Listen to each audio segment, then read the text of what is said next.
बच्चों, कैसे हो? आपके बहुत बोलने के बाद दोबारा फिर यूट्यूब के ऊपर मैं कुछ लेसन्स के न्यूमेरिकल्स मैं सेंड कर रहा हूँ। बहुत से बच्चे ये बता रहे हैं कि भाई न्यूमेरिकल्स उनको जितना देखने के बाद भी नहीं समझ रहे हैं, तो चलो इजी मेथड से न्यूमेरिकल कैसा करते हैं मैं आपको बता देता हूँ। हम रोटेशनल डायनामिक्स, ये जो लेसन हमने देखा है, उस लेसन की हमने प्रॉब्लम भी देखे हैं और थ्योरी भी देखा है तकरीबन। मैकेनिकल प्रॉपर्टीज ऑफ फ्लूइड जो कि सेकंड लेसन है, इसको हमें क्या करना है कि जो प्रॉब्लम डिलीट हो गए उनको निकाल कर जो अभी एग्जिस्टिंग जो प्रॉब्लम है उन प्रॉब्लम्स के फार्मूले और उनके न्यूमेरिकल्स मैं आपको अभी करा रहा हूँ। तो बच्चों तैयार हो जाओ, पेन कापी साथ में लो और स्टार्ट करते हैं। सबसे पहले हम देखते हैं बच्चों फार्मूले कौन कौन से हैं। फार्मूलों में सबसे पहले हमारे पास फार्मूला बच्चों जैसे कि प्रेशर, जिसको हम बोलते हैं दबाव, P is equal to F upon A. What is F? It is a force and it is area. Surface tension, सतही तनाव को कहते हैं बच्चों T is equal to F upon L. ये सब फार्मूले हमने देखा है, कुछ के थ्योरम्स भी थे जो हमने प्रूव किए हैं, आपको याद होगा अच्छे से। Force due to surface tension T into L, surface energy, excess pressure inside liquid drop भी हमने एक देखा था बच्चों, और लिक्विड बबल भी हमने देखा था। लिक्विड ड्रॉप में हमने 2T/R बुलाए थे, लिक्विड बबल में 4T अपॉन और हमने लिया था। राइज और fall of liquid inside capillary, आपको पता है बच्चों कैपिलरी का हमने एक थ्योरम प्रूव किया था जिसमें हाइट हमने निकाला था H equal to 2T cos theta और ORG बोल के बताए थे हमने। अगर टेंशन का जिक्र करना है इसमें तो T को अलग करके हम ये फार्मूले को हमने बनाया था, आपको याद होगा। वेलोसिटी ग्रेडियंट हम कहते हैं बच्चों, जैसे VG ग्रेडियंट से G लेते हैं, dV upon ds। What is V? आपको पता है, एक्स बी डिस्प्लेसमेंट हम बोल सकते हैं। स्टोक्स लॉ, ये स्टोक्स लॉ जो है बच्चों ये बहुत ही इंपॉर्टेंट है, आपको इस फॉर्मूले पे ज़रा ध्यान देना है, 6π/RV जैसा। विस्कस फोर्स न्यूटन्स लॉ के हिसाब से अगर देखें तो F is equal to eta A dV/dx लिया, और कोफिशिएंट ऑफ विस्कोसिटी में ईटा का फार्मूला हमने लिया था FdX अपॉन AdV। तो बच्चों इन फार्मूलों को अच्छे से आप याद कर लेना, इन्हीं फार्मूलों के ऊपर तमाम प्रॉब्लम्स है। देखा जाए तो बच्चे कह रहे हैं कि भाई प्रॉब्लम थोड़े से हमको मुश्किल हो रहे हैं, कुछ भी मुश्किल नहीं है, आराम से आप प्रॉब्लम सॉल्व कर सकते हैं। अब आप अगर ये वीडियो देखेंगे तो आपके तमाम प्रॉब्लम्स क्लियर हो जाएंगे कि भाई किस तरह से प्रॉब्लम सॉल्व करते हैं और किस तरह आसानी से हम ये प्रॉब्लम को हम हल कर लेंगे। ठीक है, तो तैयार है बच्चों? चलो लेट्स स्टार्ट। तो बच्चों यहाँ पर आपने देखा, यहाँ पे मैंने लिखा हूँ क्वेश्चन नंबर 12। क्वेश्चन नंबर 12 का मतलब ये है कि डायरेक्ट आप बोलेंगे सब क्वेश्चन नंबर 1 से क्यों नहीं स्टार्ट हो रहा। क्वेश्चन नंबर 1 से स्टार्ट इसलिए नहीं हो रहा क्योंकि शुरू में MCQ थे और थ्योरेटिकल क्वेश्चंस थे। अब जो न्यूमेरिकल जो तुमको अभी 2021 में जो एग्ज़ाम में आने के लिए दिए हुए हैं, जो डिलीटेड या रिड्यूस सिलेबस से हटकर है, जो आपके एग्ज़ाम के लिए अभी हैं, तो वो क्वेश्चंस मैं यहाँ पे ले रहा हूँ। क्वेश्चन बहुत ही इजी है, सुकून से ये वीडियो देखो, आपको ये तमाम क्वेश्चन, आप बोलेंगे सर इतने इजी क्वेश्चंस होते हैं क्या? हाँ, ऐसा होता है।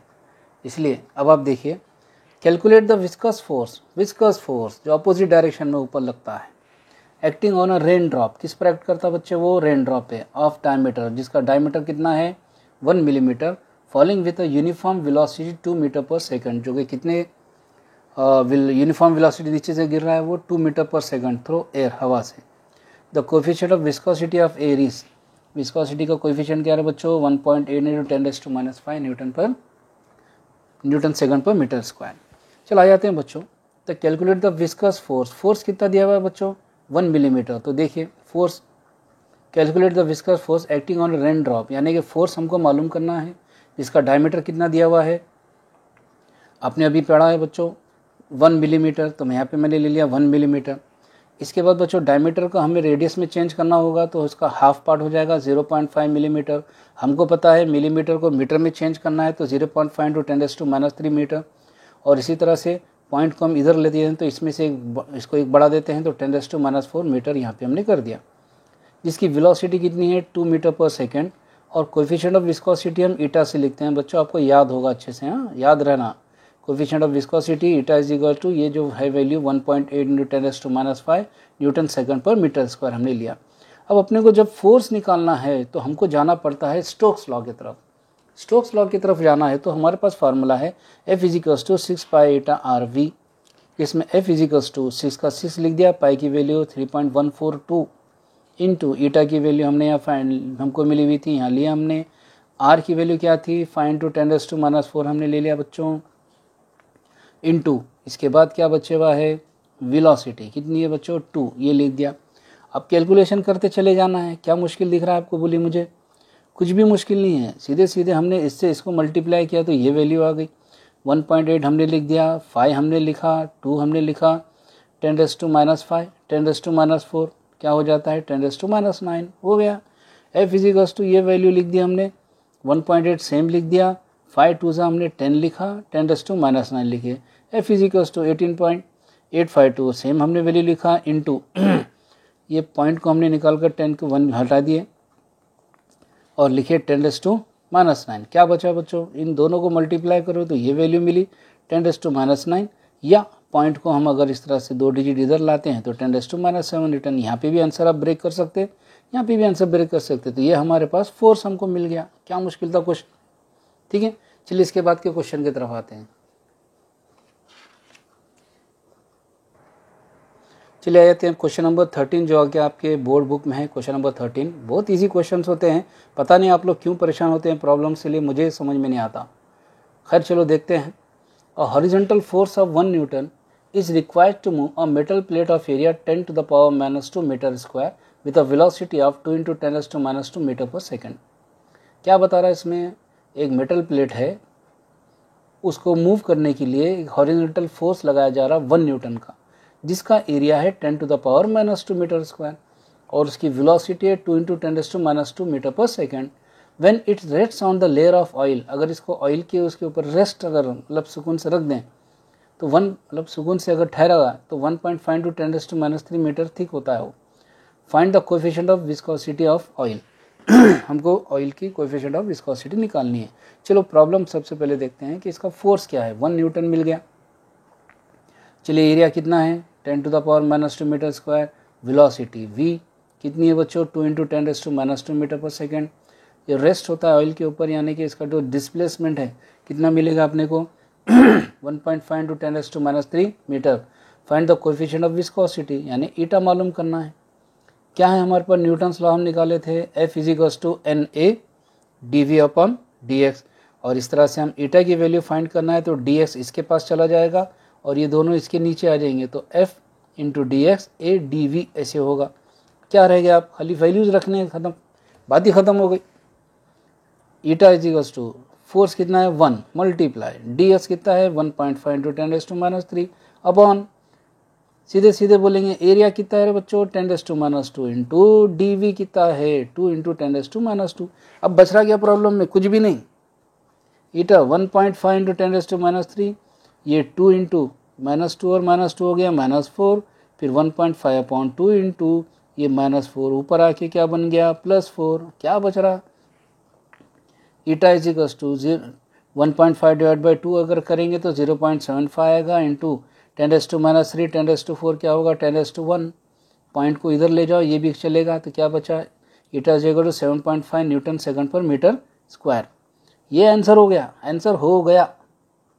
अभी क्या बोलो, आंसर आ गया, क्यों परेशान हो रहे ऐसे।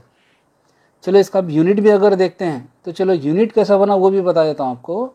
ईटा = F, ये फार्मूला मैंने यहाँ लिख दिया। फोर्स का यूनिट क्या होता बच्चे न्यूटन, डिस्प्लेसमेंट मीटर, एरिया का मीटर स्क्वायर, वेलोसिटी मीटर पर सेकंड। हो गया, ये मीटर क्या हो गया कैंसल, सेकंड ऊपर आ गया तो न्यूटन के साथ कौन मिला सेकंड, बचे हुआ कौन मीटर स्क्वायर, तो यही यूनिट यहाँ पर है। अभी अब क्या बोलूँ आपको, आप खुद सोच रहे होंगे कि सर ऐसे भी प्रॉब्लम होते हैं क्या, ऐसे ही प्रॉब्लम है। चुप परेशान हो रहे हैं आप लोग, पता नहीं कहाँ क्या ढूंढ रहे, पता नहीं और क्यों मुश्किल में पड़ रहे।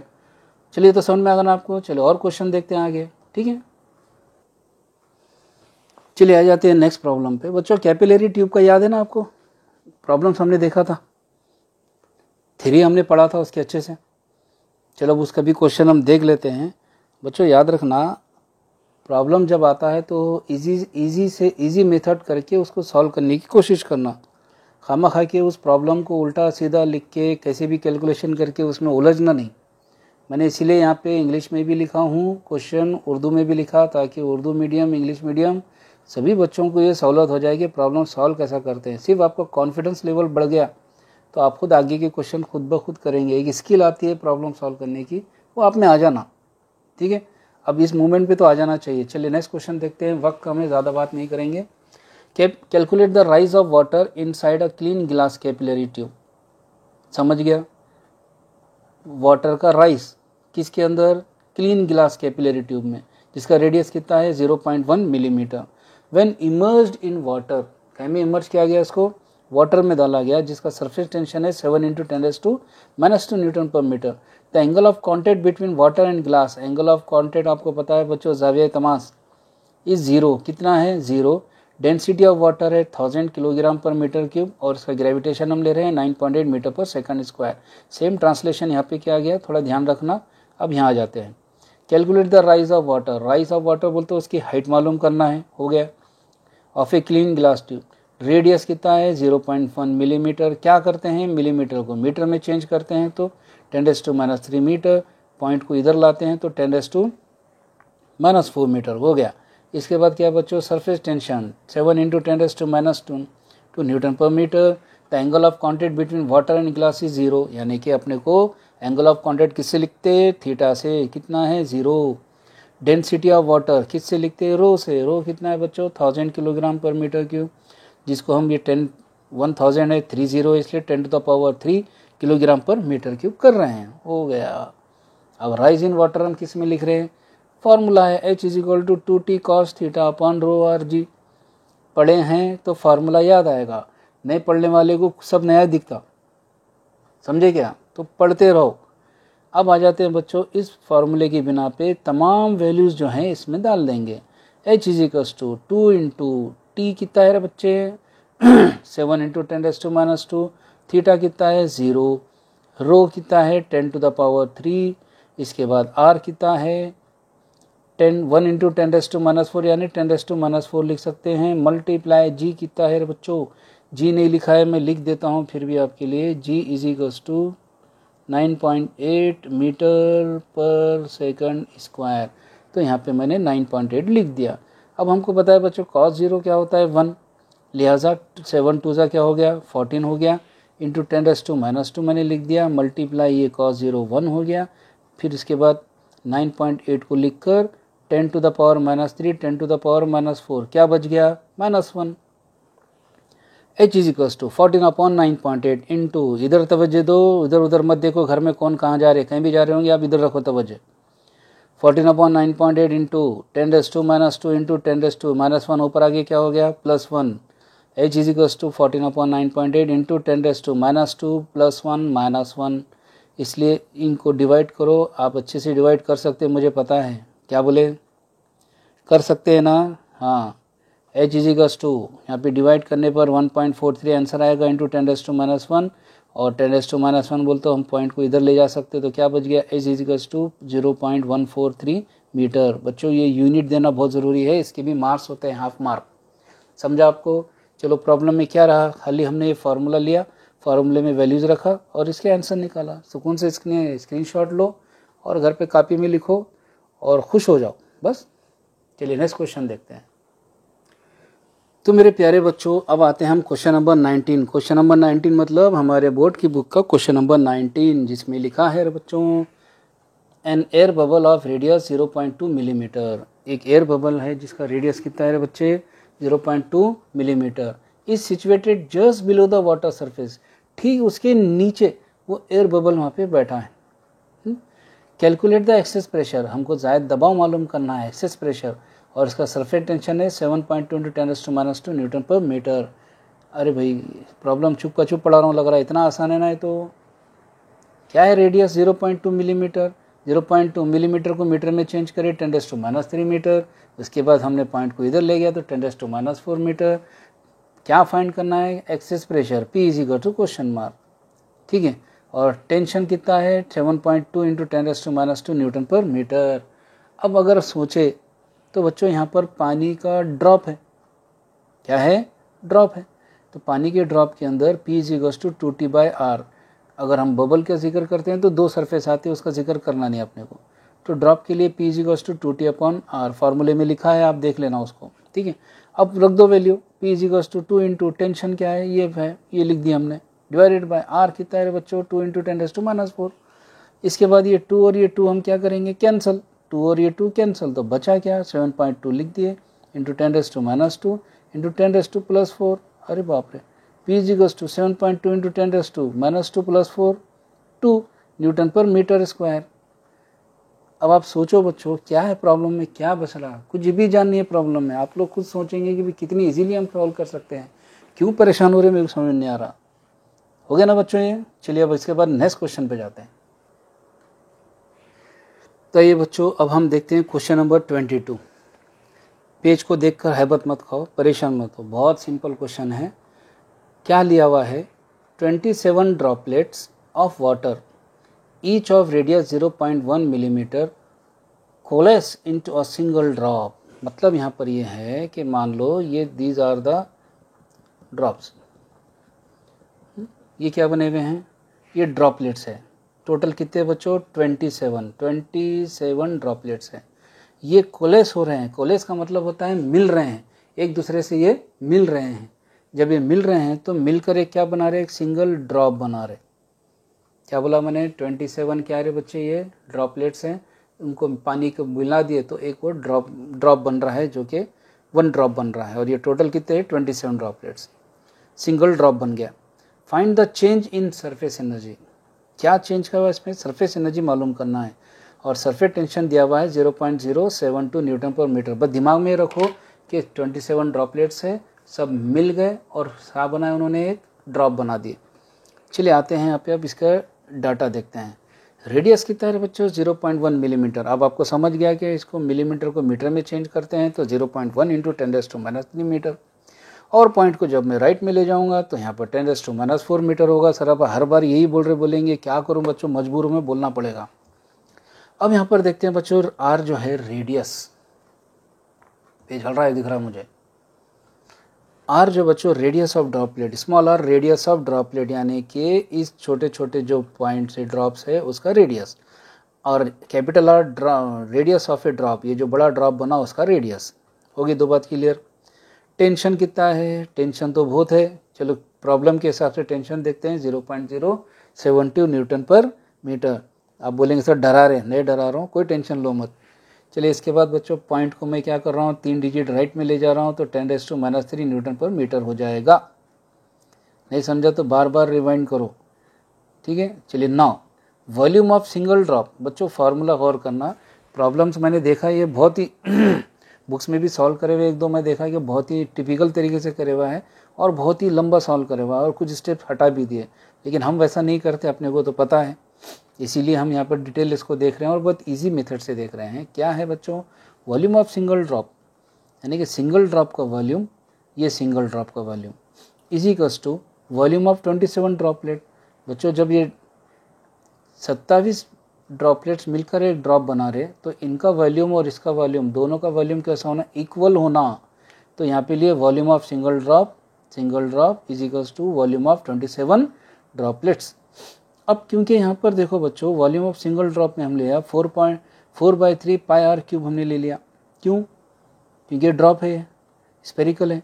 और यहाँ पे ड्रॉपलेट्स क्या है, 27 इंटू कितने हैं, 27। तो ये हमने लिखा 27 into 4/3 pi R cube. R क्यों ले रहे, स्मॉल आर क्यों हमने लिया, ड्रॉपलेट्स का है बोलकर। अब यहाँ पर बच्चों ये 4/3 पाई कैंसल, तो R cube is equals to 27 R cube, ये बच गया। अब अगर दोनों जानिब taking cube root on both the side तो क्या बचा, आर इज इक्वल्स टू 320, क्योंकि 27 बोले तो 9 इंटू 9 ऐसा होता, शायद आपको पता है। तो उसके हिसाब से हम क्यूब रूट ले लिए तो क्या बचा, are is equals to 3r बच गया। याद रखना, डायरेक्ट भी लिख सकते हैं are is equals to 3r। और हमको पता है बच्चों R is equals to 3 into R, small R की वैल्यू क्या थी, कुछ थी क्या, देखो बराबर थी 10⁻⁻⁴ मीटर। हो गया। तो ज़रा एक बार फिर से इसको देख लेना बच्चों, इनका दोनों का वॉल्यूम सेम है इसलिए हमने इन दोनों को लिखा। इसके बाद ये कैंसिल करके ये निकाला, क्यूब रूट लिए तो क्यूब रूट में हमको मिला आर इक्वल टू 3r और आर की वैल्यू रख दिए, ख़त्म किस्सा, कैपिटल आर हो गया, प्रॉब्लम नहीं हुआ, खाली वैल्यू आई। चलो by the formula of work done, क्योंकि यहाँ पर क्या हो रहा, find the change in surface energy. Surface energy बोले तो वर्क डन होता है, तो वर्क डन का फार्मूला हमने लिया dW is equals to T into DA, dW is equals to T। अब यहाँ पर हम ब्रैकेट में हम ले रहे हैं बच्चों A2 - A1। क्यों A2 - A1, क्योंकि यहाँ पर अगर आप सोचेंगे तो इनके एरिया में तब्दीली हो रही, एक इनिशियल एरिया और कौन सा और एक है फाइनल एरिया।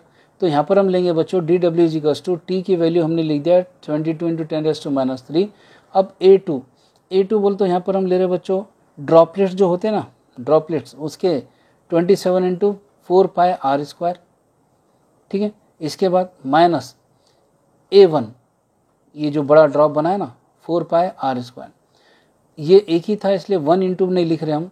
और यहाँ पर हम क्या ले रहे हैं बच्चों 27 क्यों ले रहे हैं, क्योंकि ड्रॉपलेट 27 हो रहे हैं। D W is equal to 17 into 10⁻³ 27, ये 4π है, ये 4π, हम इसको कॉमन ले सकते हैं, कॉमन ले लिया गया तो क्या बचा 4πr² माइनस r²।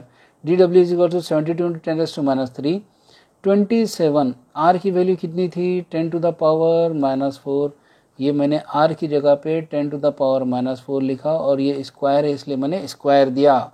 माइनस का माइनस, कैपिटल R कितना है बच्चे, यहाँ निकाले थे देखो 3 इंटू 10⁻⁻4, तो हमने यहाँ पे लिख दिया 3 इंटू 10⁻⁻4, लेकिन ये स्क्वायर है तो हमने स्क्वायर लिखा into 4π।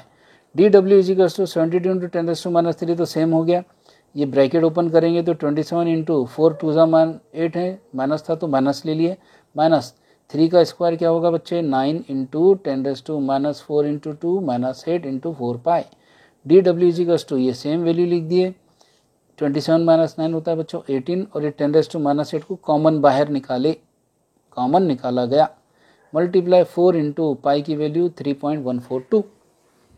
D W is equal to 72 into 18 ये हमने लिखा, इंटू ये 4 लिख दिया 3.14 लिख दिया, मल्टीप्लाई 10 टू द पावर -3 -8 कितना होता है बच्चे -11 हो गया। अब यहाँ पर हम क्या कर रहे हैं बच्चों, ये तीनों को मल्टीप्लाई कर ले रहे हैं, तीनों को मल्टीप्लाई करने पर हमारे पास वैल्यू आ रही 5184 इंटू 3.14 2 इंटू 10⁻11। अब जो बच्चे बहुत ज़्यादा मैथमेटिक्स में अच्छे परफेक्ट है वो तो बिल्कुल सीधे सीधे इसको मल्टीप्लाई करके आंसर दे देते हैं, लेकिन क्योंकि हमारा मसला कैसा है कि अगर मैं यहाँ पे डायरेक्ट इसका आंसर मैं ये होता बोल के दे दूँ तो ये प्रॉब्लम यहाँ से यहाँ तक ईजीली हमसे सॉल्व हो जाता, यहाँ से मुश्किल हो जाता। इसलिए मैंने यहाँ पे इसको डायरेक्ट भी कर सकते बताया और लॉग से भी कर सकते बोला। अगर आप लॉग का मदद ले रहे हैं तो देख लो एक बार कि भाई 5184 हमने लिख दिया और लॉग ऑफ किसका ले रहे 3.142, लॉग है कि याद भूल गए, याद है, शाबाश। चलो देखते हैं क्या करते हैं बच्चों, इसका कैरेक्टरिस्टिक लेते, 4 है तो कितने लेते 3.51 का 8 में देखना और मीन डिफरेंस 4 देखना, ऐड करना तो 7146 मिलेगा। देख लो लॉग टेबल आपके पास, मैंने आपको मेरा लॉग टेबल दिया हूँ। 3.142 है तो बच्चों इसका कैरेक्टरिस्टिक क्या लूँ, पॉइंट के पहले एक डिजिट है तो 0.31 का 4 में, मीन डिफरेंस 2 में तो 4972 मिलेगा। इनका एडिशन करें तो ये मिलेगा, इनका एंटी लॉग करो, 0.21 का 8 में देखो, मीन डिफरेंस 8 में देखो तो हमको ये वैल्यू मिलेगी। और हमको पता है बच्चों जब ये वैल्यू आती है तो पहले डिजिट के बाद हम पॉइंट लगा देते हैं और मल्टीप्लाई पॉइंट के पहले जितना भी 10⁻4 लेते हैं और पॉइंट को हटा देते हैं, तो पॉइंट कितने डिजिट हटा, इतने डिजिट, तो यहाँ पर बच गया क्या खाली 16290। तो ये मल्टीप्लाई करने पर 16290 मिला इंटू 10⁻11। अब हम क्या कर रहे हैं बच्चों, यहाँ पे भी आंसर दे के ख़त्म कर सकते हैं, लेकिन हमको बोर्ड में बुक में जो आंसर दिया वो हिसाब से हम करने जा रहे हैं। पॉइंट को इधर लेकर आया हुआ है 1 2 3 4, तो यहाँ पर -11 है तो पॉइंट जब 4 डिजिट इधर आएगा तो इसमें से 4 कट हो जाएगा, तो 4 कट होगा तो क्या बचेगा -7 जूल। तो D W is equal to 1.6290 into 10⁻7 joule. ये हमने काम किया। क्या काम किया बच्चों, प्रॉब्लम में सिर्फ 27 ड्रॉपलेट्स है, वो मिलकर एक ड्रॉप बनाए, लेकिन दोनों का वॉल्यूम एक होने की वजह से हम यहाँ से इसको काम करते हुए चले और सरफेस एनर्जी मालूम करना है, इसलिए हम क्या करें डी डब्ल्यू मालूम करके इनके वैल्यूज़ को इसमें रखे और ये कट करते हुए यहाँ तक आए और इसको सॉल्व किया। लॉग को भी ध्यान में रखना। एक चीज़ मैं खास तौर से बोल रहा हूँ कि अगर आपको लॉग टेबल की ज़रूरत पड़ रही है एग्ज़ाम में तो ऐसा लॉग को बीच में नहीं लिख देना, ये बात मेरे खास ध्यान में रखना। ऐसे बीच में नहीं लिखना, पेज के बाजू लिखना लॉग का ये सिस्टम, और ये कंटिन्यू करना, इस तरह से एग्ज़ाम में करना। बात समझ में आ गई आपको? चलो ठीक है, इसका स्क्रीनशॉट ले लो। तो मेरे प्यारे बच्चों, हमने यह सब प्रॉब्लम को सॉल्व किया। अभी हमने क्या किया, यहाँ पे 27 ड्रॉपलेट्स को मिलाए तो हमने एक ड्रॉप बनाया, ठीक है। अब इसके हिसाब से अगर देखें तो बच्चों यहाँ पर ये जो हमने लिखा 4 पाई आर स्क्वायर, ये किसका एरिया है? ये 27 ड्रॉपलेट्स का एरिया है। और 4 पाई आर स्क्वायर किसका है बच्चों? Area of 1 drop. और ये कितना है? एरिया ऑफ 27 ड्रॉप बोल के बोलेंगे, तो ये एरिया दोनों का हमने यहाँ पे लिख दिया। अब यहाँ पर हमने क्या किया बच्चों? 27 ड्रॉपलेट्स को एक ड्रॉप में तब्दील किया। हो सकता है कि एक ड्रॉप कहीं अगर गिरा तो वो बहुत सारे ड्रॉपलेट्स में तब्दील हो जाए, चेंज हो जाए। 27 ड्रॉपलेट एक ड्रॉप में तब्दील हुए, तो इसको अगर हम नीचे पटके या नीचे गिरा तो हो सकता है कि छोटे छोटे ड्रॉपलेट्स बन जाए। वो भी एक प्रॉब्लम देख लेते हैं, जो कि नेक्स्ट प्रॉब्लम है। ठीक है, देखते हैं चलो।